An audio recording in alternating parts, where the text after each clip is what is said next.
All right, welcome to another episode of these interviews. I've got something really special for me today. Hi, Kyle. I know you from years now, and surprisingly, we met here in Alcott Avenue. Back in 2018. Isn't that amazing?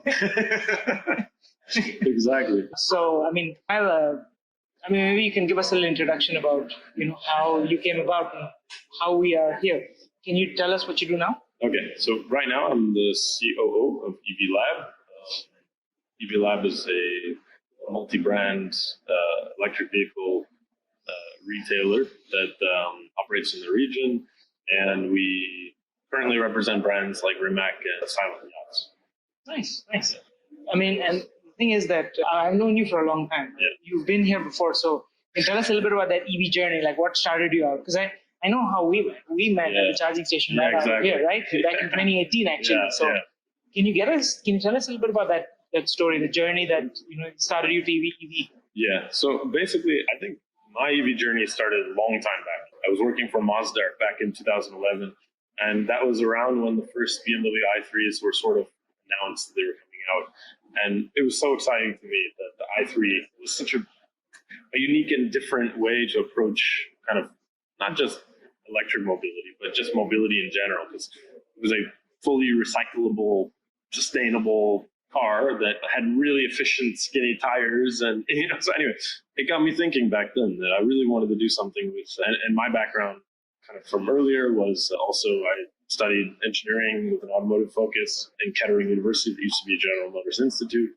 And so bringing together all these ideas of sustainability, of automotive, and I think the EV sector was finally a way that I could kind of put that all together in a logical way that I thought made sense. But unfortunately, back then, it was really early days. The reason that we met at the charging station, and that was so random, was because usually you didn't even see other people at charging stations. Man, it was difficult back in the day. Yeah.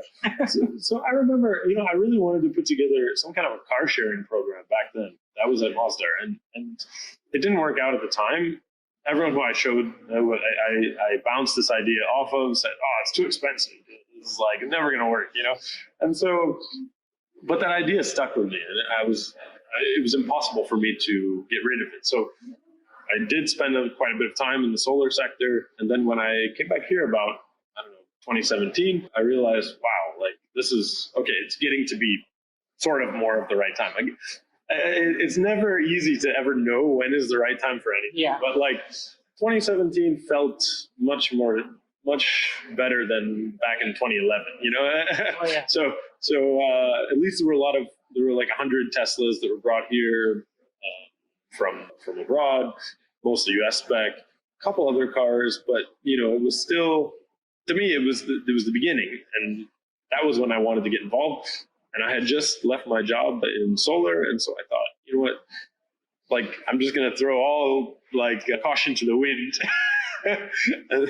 and so then, started this company that you and I then were involved with called Evera. So, and that was really my first go at, I'd done a couple startups before, but that was my first go at really taking on a challenge that I didn't understand, jumping in without seeing the bottom kind of thing.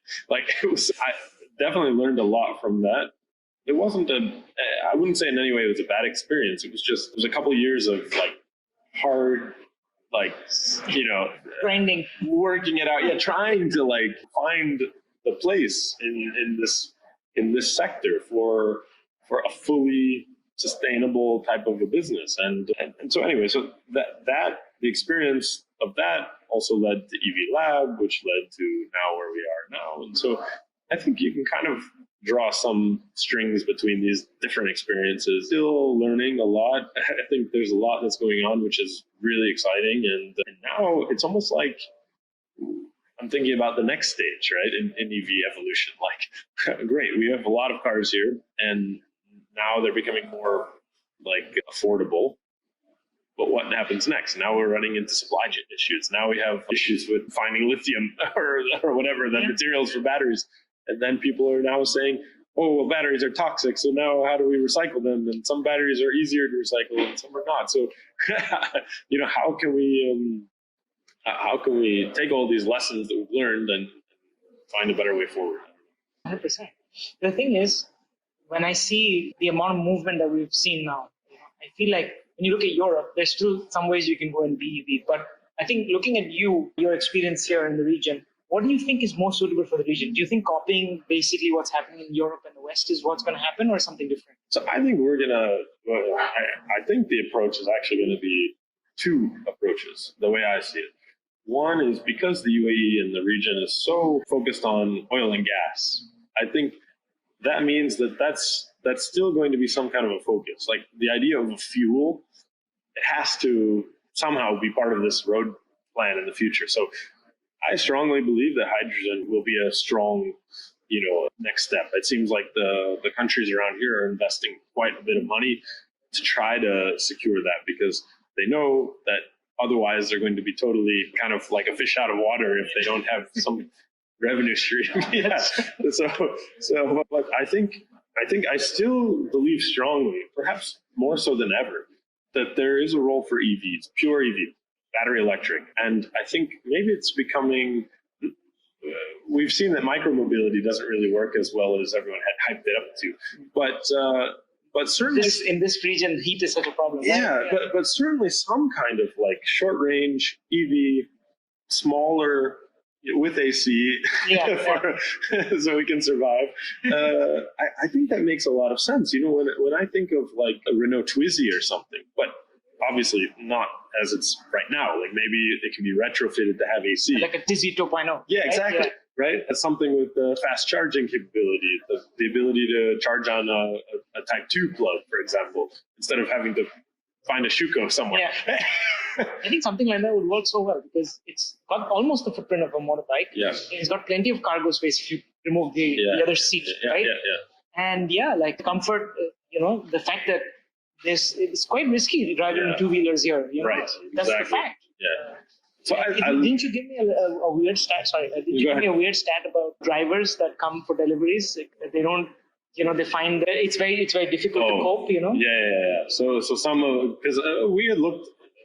I think that was before Ibera. Actually, I had looked into this whole delivery motorcycle sector quite a bit back in the day, and I realized that most delivery drivers do about 100 kilometers per day. But the problem is that they are accelerating hard, they're braking hard, they're trying everything they can to avoid accidents because they're pretty exposed on those motorcycles. I really wanted to find a solution for those guys because, well, lots of reasons. I mean, one being just purely sustainability. I mean, those engines that they use, the whole bike costs 8,000 dirhams, so brand new. So like, the engines emit a lot of CO2, a lot of NOx. As cheap as you can get it, right? Exactly, yeah. And so to try to find a solution I thought would be brilliant. We had looked into things even when you and I were working together on potentially using ultra capacitors instead of lithium batteries. But I think the technology was never really quite what it was claiming to be, at least not the ones that we were using. Yeah. So one of the delivery companies I had met with said that there's only two ways that these guys leave the job.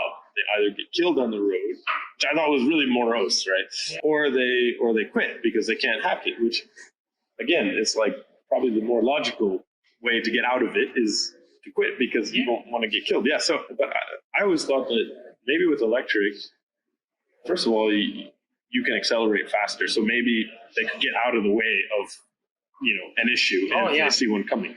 But a second thing is, if you were to give that guy a proper safety cage with four wheels and give him a little bit yes, you can't split lanes the way you normally would, I guess, but perhaps the shawarma can be a few minutes late.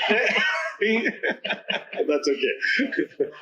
I think that this will have to change a little bit. The 3PL model will change, and I think that a lot of these solutions that we're bringing in, like you mentioned, hydrogen, especially being, who knows, hydrogen canisters in motorbikes?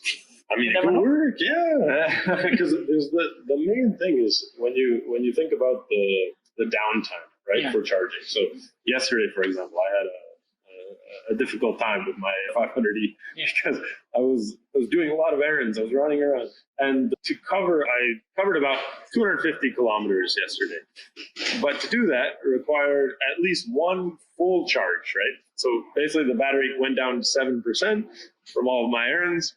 I plugged it in, and then I had to sit for 4 hours until that charged up. And then again, the errands running around, and then wherever I can find like opportunity charging, just plug in anywhere. So I keep a few cables, for every possible scenario. But that doesn't happen to me very often. That car has maybe maximum 120 kilometers of range, more like 100 if you're driving the way people do here. And it's great for a commuter if you're just going to work, plugging in, coming back home. But I like to say horses for courses. No one car can do everything. I think that's and maybe it shouldn't. Yeah. I think that's what really the idea is, right? To have locally maybe produced, but locally adapted, right? That's right. Vehicles for deliveries, for whatever. I mean, you're already seeing this kind of trend, right? Where a lot of these private deliveries, so if it's a restaurant or something, they'll give their employees a Nissan Sunny. They'll be like, just go, and be a little safe, right? Yeah. So I think that I can see that trend change. I think that's going to happen. I think hydrogen is going to be a big one. I definitely see that. I want to touch on conversions, obviously. Of course. Well. Yeah. What do you think about the classic car space, and then B, what do you think about like the commercial aspects? Do you think that's something that could work here? Well, so I think for classic cars, it's a brilliant idea. I mean, like for me personally, I love the style of like old, curvy cars that had really no concern for safety as much. It was more about like, does that look cool? Is it manufacturable? Is it the 80s style with the boxy look, and then that kind of stuff? Like, it really does appeal to me, and I absolutely see a future where these classic cars should still be on the road. I mean, it's fine to have a classic car that you take out once a year and putter around and feel kind of annoyed that that you're emitting all this and the oil is leaking and everything is coming. So I can see why some people might enjoy that, but like probably that, if anything, that reminds you that you don't want that anymore, right? So most people, I think, who actually enjoy cars are going to think more in the future about seeing how can they make this more livable, how can they use it more often, like a daily driver. Exactly. Yeah, exactly. I mean, how cool would it be if, like my Fiat, you're driving to work every day and you're driving home, and that short trip, which is only maybe 60, 70 kilometers, you're able to do in a really cool car that you enjoy and that people will stop and say, wow, that's really cool. So, because there's enough Lamborghinis and Ferraris. Exactly. What are you going to do? Yeah. Right? And the thing I love the best about conversion is the idea that you can take a car that, let's say, has a horrible engine problem, or maybe a design flaw, or maybe it was a junkyard car to begin with, right? Maybe it had no use except just to rot into a pile of rust. And to like reclaim it, right? And to actually put it back out on the road. I mean, this is, when we talk about sustainability, that's like the core of sustainability. It's not, we're getting out of this linear economy where we just throw things away and into a more circular one where we pick up things that someone else discarded maybe or didn't want. Yeah. And you make it into something new. So like, I love what you're doing for many reasons, but from a sustainability perspective, I think this is what the world needs. It's not like we're reaching this sort of like end game here with EVs where everything looks like a potato. Sadly, yes, I have to agree with you. The range is great, but like, now, in Europe, for example, they're having issues where like charging cars becomes a real challenge of when can you charge it, and how much is this costing you? And so on your last episode that I saw, like you were discussing this, and I love that part. But now we need to figure out, okay, do we really need a huge battery? Does anyone need a 100 kilowatt hour battery? Probably not. Like a much smaller battery. Again, this goes back to the horses for courses. Like a much smaller battery that does one simple job can be amazing. And why not? If we're getting to this point where there are so many cars available now, like used cars even, forget about the new cars, that you could potentially have, and in this region we really like to have multiple cars. So an off-road vehicle, an on-road vehicle that like maybe is cool or classic, a daily driver, maybe a sedan, something to take on the track every now and then. I mean, these kind of things, like maybe that's maybe that's the best idea, instead of having just one car to do everything. I think it makes sense because you can then customize it, right? So conversion is then infinitely customized, even power and range, both can be done. And I think that also holds true when you try to convert, let's say, commercial vehicles, right? So maybe in your own fleet, you'll have like vans that will do long distances and vans that won't do. But you don't have to spend all the money getting like a big battery for all of them. You can get some that will only do 50 and then maybe one that will do 200 or more, The beauty, talking about commercial vehicles, the beauty is that they're very simple, right? Frame, chassis, some kind of body put on top of it. And like none of this technology has changed much in the last more than 50 years, probably at least. Yeah. So why not? And these have been designed for really long use. Like a ladder frame chassis is not ever really going to go bad unless it gets into a horrible accident or it gets overloaded and somehow, warps or something. But like that will run forever probably. So like if you were to find a way to just replace certain components and keep that on the road, well, that makes way more sense. I think it's a no-brainer to convert commercial vehicles because everyone now, especially these days, is complaining, the petrol prices, causing problems. And I can see that. The bigger your fleet is, the more you're going to be hurting from this petrol price increase. So why not put some solar on your warehouse, install some chargers, generate, and then use as much as you can of that for your own fleet and save a bunch and also be sustainable in the same way. So I back that up. Obviously, I'm in this space. 100% back that. You think there's a space for hydrogen conversions? I think there will be, actually.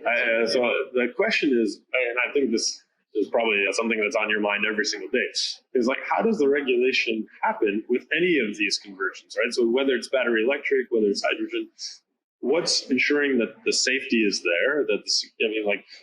There are kits you can buy online and you can, DIY it. But will that be safe? I mean, I don't know. What if like you drive into a big puddle?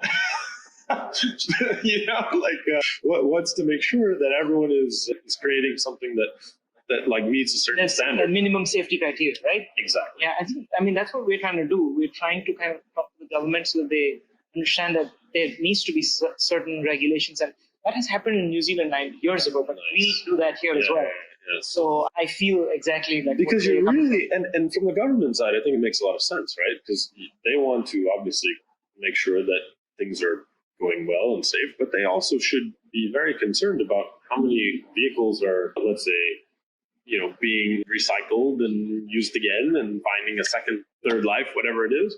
And especially in a place where everything is important, right? Exactly, yeah. So, and then you're growing local businesses. You're keeping that kind of money in the country. I think it's a no-brainer, really, to try to find ways to make this regulation happen. And then, so what my point was that I think the regulation on battery electric is probably the first stage. Once that gets sorted out, then there definitely should be hydrogen regulations as well. Maybe you need to order certain components from certain certified suppliers, or I'm not sure what, but that way you can guarantee that if there ever were an accident, because I think this is the main issue with all the OEMs right now, and it was 10 years ago with the battery OEMs as well, was like, how do you ensure that this is going to be safe, that someone driving it around, I mean, like you and I know, hydrogen being such a light gas, it basically evaporates, right? Yeah. Immediately, so fast. Whereas petrol, diesel, they'll keep on burning until all of it is consumed, which might take a long time. And batteries obviously can burn forever. Like it seems like, auto as well. Yeah.